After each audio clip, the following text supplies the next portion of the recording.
Hey guys, welcome back to my YouTube channel. और ये है हमारे जावास्क्रिप्ट कोर्स की वीडियो नंबर 16। और आज की इस वीडियो का जो टॉपिक है वो है logical operators. Logical operators in JavaScript are used to perform logical operations on Boolean values and expressions. Logical operators JavaScript के अंदर लॉजिकल ऑपरेशंस परफॉर्म करने के लिए किन पर? Boolean values and Boolean expression पर यूज होते हैं। ठीक है, अब ये जो बूलियन वैल्यूज हैं ये कौन सी वैल्यूज होती हैं? ये वो वैल्यूज होती हैं जो या तो ट्रू हो या फॉल्स हो। और ये जो बूलियन एक्सप्रेशंस हैं ये कौन सी एक्सप्रेशंस होती हैं? ये वो एक्सप्रेशंस होती हैं जिनका रिजल्ट या तो ट्रू की फॉर्म में आए या फॉल्स की फॉर्म में आए। तो आज की इस वीडियो के अंदर हम लोग एंड और नॉट ऑपरेटर को देखने जा रहे हैं। तो ये तीन लॉजिकल ऑपरेटर्स बहुत ज्यादा यूज होते हैं प्रोग्रामिंग के अंदर। तो यहाँ पर मैं क्या करूंगा, console.log एक साइड पर लिखूंगा मैं ट्रू और एंड ऑपरेटर, और दूसरी साइड पर भी मैं ट्रू लिखूंगा। अब देखो ये जो एंड ऑपरेटर होता है ना,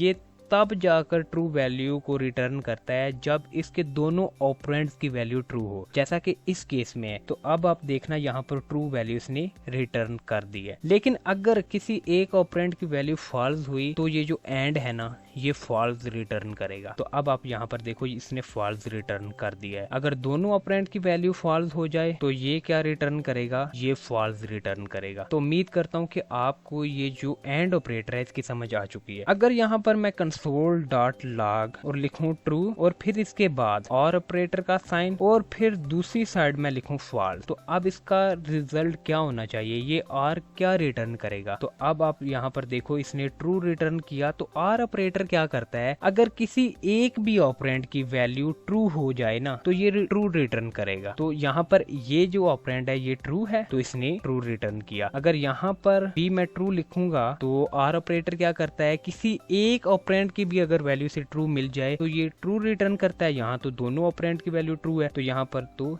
ये ट्रू रिटर्न करेगा। हाँ, अगर दोनों ऑपरेंड की वैल्यू को मैं फॉल्स कर देता हूँ, यहाँ पर लिखता हूँ मैं फॉल्स और यहाँ पर भी मैं फॉल्स लिख देता हूँ, अब जाकर के ये फॉल्स रिटर्न करेगा। उम्मीद करता हूँ कि आपको यहाँ पर और ऑपरेटर की भी समझ आ चुकी है। अब बात करते हैं नॉट ऑपरेटर की। अगर मैं यहाँ पर console.log नॉट और इसके बाद मैं फॉल्स लिखता हूँ, नॉट लिखने के बाद यहाँ पर मैं फॉल्स लिखता हूँ, तो ये क्या करेगा? ये प्रिंट कर रहा है ट्रू। हुआ क्या, console.log ने तो प्रिंट करवाना है ना, तो अब इसके अंदर क्या लिखा हुआ है? नॉट और फिर उसके बाद लिखा हुआ है फॉल्स। तो नॉट ने इस फॉल्स यानी अपने ऑपरेंड की वैल्यू को चेंज कर दिया। ये फॉल्स था, इसे ट्रू कर दिया। और अगर यहाँ पर मैं ट्रू लिखता हूँ तो ये जो नॉट होगा ना इस ट्रू को तब्दील करके फॉल्स बना देगा और यहाँ पर फॉल्स प्रिंट होकर आ चुका है। उम्मीद करता हूँ कि आपको इन तीनों ऑपरेटर्स की समझ आ चुकी है। वीडियो अच्छी लगी तो वीडियो को लाइक और चैनल को सब्सक्राइब लाजमी करना।